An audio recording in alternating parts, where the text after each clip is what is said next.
خوف خدا بڑھائے گا رحمان کا کلام، جنت میں لے کے جائے گا رحمان کا کلام۔ الحمدللہ رب العالمین والصلاة والسلام علی سید المرسلین، اما بعد فاعوذ باللہ من الشیطان الرجیم، بسم اللہ الرحمن الرحیم، الصلاة والسلام علیک یا رسول اللہ وعلی آلک واصحابک یا حبیب اللہ، الصلاة والسلام علیک یا نبی اللہ وعلی آلک واصحابک یا نور اللہ۔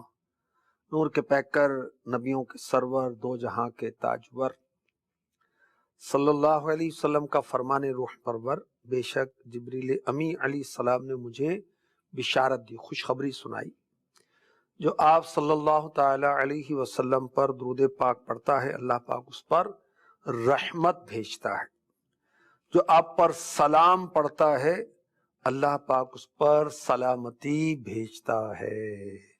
مصطفیٰ جان رحمت پہ لاکھوں سلام، شمع بز میں ہدایت پہ لاکھوں سلام، مصطفیٰ جان رحمت پہ لاکھوں سلام، شمع بز میں ہدایت پہ لاکھوں سلام۔ صلو علی الحبیب صلی اللہ تعالی علی محمد۔ قرآن کی شان کے آج کے پروگرام میں آپ کو خوش آمدید کہا جاتا ہے۔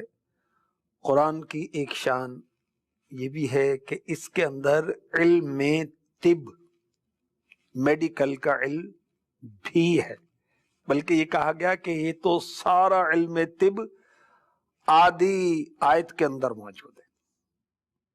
آج انشاءاللہ الرحمن آپ کو یہ بھی عرض کیا جائے گا، اور قرآن کی غیبی خبر، شہد کیسے بنتا ہے، شہد کی مکھی کے بارے میں جو ابھی ریسرچ ہو رہی ہیں قرآن نے پہلے سے ہی بیان کر دیا، اور سورتوں کے فضائل بھی انشاءاللہ الرحمن آج سورہ مؤمنون کی فضیلت میں آپ کو عرض کروں گا۔ خلیفہ ہارون رشید رحمۃ اللہ تعالی علیہ، یہ ایک اسلامی خلیفہ گزرے ہیں اور بہت زبردست خلیفہ گزرے ہیں۔ ایک کرسچن ان کا طبیب تھا، ڈاکٹر تھا، بڑا ماہر تھا۔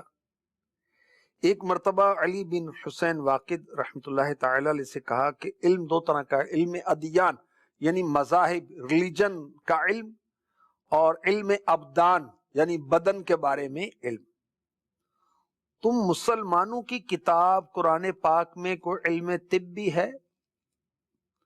تو حضرت علی بن حسین واقد رحمۃ اللہ تعالی علیہ نے اس عیسائی کرسچن ڈاکٹر کو، طبیب کو کہا، اللہ پاک نے ہماری کتاب کی آدھی آیت کے اندر پوری طب کو اکٹھا کر دیا ہے، جمع کر دیا ہے۔ عیسائی طبیب حیران ہوا کہ اچھا وہ کون سی آیت ہے؟ تو حضرت علی بن حسین واقد رحمۃ اللہ تعالی علیہ نے قرآن پاک کی یہ آیت سنائی، وَكُلُوا وَاشْرَبُوا وَلَا تُسْرِفُوا، کھاؤ اور پیو اور حد سے نہ بڑھو۔ چند الفاظ میں قرآن نے سارا طب بیان کر دیا، سبحان اللہ۔ اور یہ بھی ایک روایت ہے، ایک تفسیر کے اندر وہ ڈاکٹر بولا تمہارے نبی نے بھی کہیں علم طب کا تذکرہ کیا؟ تو انہوں نے بتایا کہ ہمارے آقا صلی اللہ علیہ وسلم نے چند لفظوں میں سارا طب جمع کر دیا۔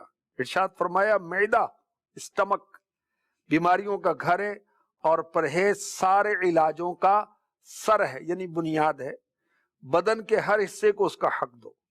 یہ سن کر وہ کرسچن جو تھا، وہ عیسائی جو تھا، وہ حیران ہو گیا، کہا واقعی تمہارے قرآن اور تمہارے رسول نے جعلی نوس کے لیے طب کا کوئی مسئلہ چھوڑا نہیں، سب بیان کر دیا۔ جعلی نوس ایک بہت بڑا طبیب تھا، ایک بہت بڑا حکیم تھا۔ تو قرآن میں ہر چیز کا بیان ہے اور علم طب کا بیان بھی ہے۔ وَكُلُوا وَاشْرَبُوا وَلَا تُسْرِفُوا إِنَّهُ لَا يُحِبُّ الْمُسْرِفِينَ، اور کھاؤ اور پیو اور حد سے نہ بڑھو، بے شک حد سے بڑھنے والے اسے پسند نہیں، اللہ تعالیٰ پسند نہیں کرتا جو حد سے بڑھتا ہے۔ اور یاد رکھیے قرآن خود ہی شفا ہے، ہر آیت شفا ہے، ہر سورت شفا ہے، نہیں ہر لفظ ہر حرف قرآن کا شفا ہی شفا ہے، ظاہری شفا، باطنی شفا، شفائیں شفائیں ہیں۔ وَنُنَزِّلُ مِنَ الْقُرْآنِ مَا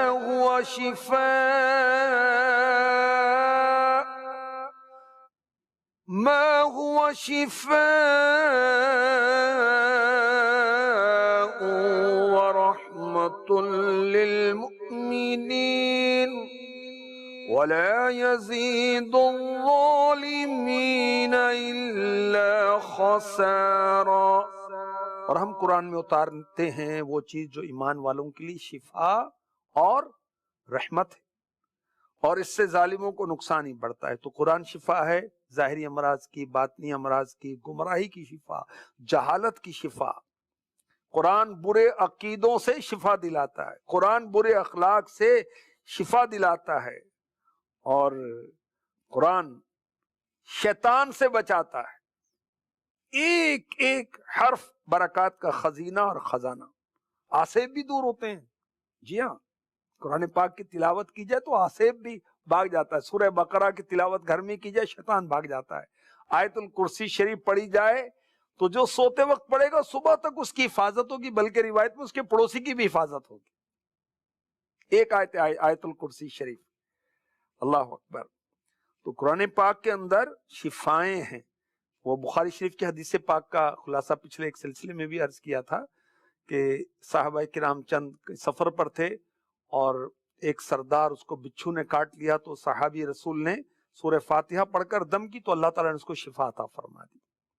تو قرآن شفا ہی شفا ہے۔ میرے آقا صلی اللہ علیہ وآلہ وسلم سورہ فلق اور سورہ ناس کا دم کیا کرتے تھے حسنین کریمین جلیلین شہیدین حسن و حسین رضی اللہ تعالی عنہما پر۔ اور قرآن کے اندر شہد کا ذکر ہے، ہنی انگلش میں کہتے ہیں ہنی، اور یہ بھی شفا ہے۔ چنانچہ ارشاد ہوتا ہے یخرج من بطونها شراب مختلف الوانه فيه شفاء للناس۔ اس کے پیٹ سے یعنی مکھی کے پیٹ سے ایک پینے کی چیز رنگ برنگی نکلتی ہے، مختلف کلرز کی ہے، جس میں لوگوں کی تندرستی ہے۔ تو اللہ تعالیٰ نے شہد کی مکھی میں شفا رکھی ہے، اور اگر آپ پڑھیں نا سورہ نحل میں شہد کی مکھی کا بیان، یہ اپنا گھر کیسا بناتی ہے، اپنا چھتا کیسا بناتی ہے، اللہ اکبر، اس کے سارے وہ مسدس ہوتے ہیں، 6 کونے ہوتے ہیں اس کے، اللہ اکبر، اور ایسا گھر بناتی ہے کہ بڑے بڑے وہ دنگ رہ جائیں۔ اور شہد کی مکھی میں ایک ملکہ بھی ہوتی ہے، اس کا جسم دوسری مکھیوں سے بڑا ہوتا ہے، بقیہ مکھیاں اس کی اطاعت کرتی ہیں، اس کی حکومت ہوتی ہے، سب مل کر اڑتی ہیں، سب اس کو اپنے اوپر اٹھا لیتی ہیں۔ شہد کی مکھی روزانہ اپنے چھتے پر آتی ہے، اپنی ایک مخصوص ایک آواز نکالتی ہے، اور وہ دوبارہ چھتوں کی طرف لوٹ آتی ہیں۔ قدرت سے درختوں کے پتوں پر شبنم پڑتی ہے، کلیوں پر، پتوں پر باریک ذرے ہوتے ہیں، تو شہد کی مکھی ان باریک ذرات کو لیتی ہے، سیر ہو جاتی ہے، دوبارہ ان ذرات کو چن کر کھا لیتی ہے، چھتے میں آ کر ان ذرات کو اگل دیتی ہے، نکال دیتی ہے، تاکہ آئندہ اپنی ذخیرہ غذا کا کر سکے۔ یہ میرے رب کے کلام کے اندر شفاؤں کا بیان ہے، اور کس صورت کے اندر کس مرض کی شفا ہے، میں آپ کو دعوت دوں گا جنتی زیور کتاب پڑھنے کی۔ یہ دعوت اسلامی کی ویب سائٹ پر آپ دیکھ سکتے ہیں، وہاں سے پڑھیں کس صورت سے کس مرض کی شفا حاصل ہوتی ہے۔ اللہ پاک ہمیں قرآن پڑھنے سمجھنے کی توفیق عطا فرمائے۔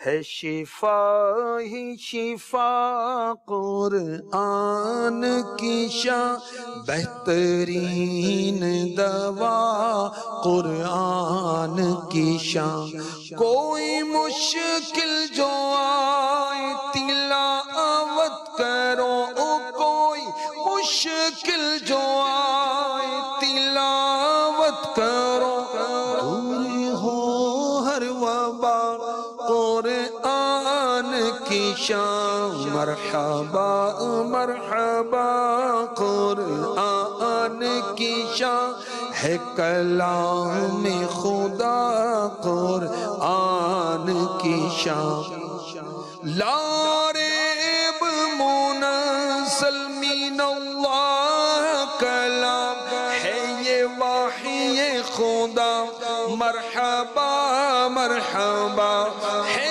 یہ وحی خدا قرآن کی شان ہے کلام خدا قرآن کی شان ہے شفا ہی شفا قرآن کی شان بہترین دوا قرآن کی شان مولا نے کریم و عظیم اسے اور مجید کہا قرآن کی شان سیدھے راستے پہ بے شک چلاتا ہے ہادی اور رہنما قرآن کی شان ہے کلام خدا قرآن کی شان مرحبا مرحبا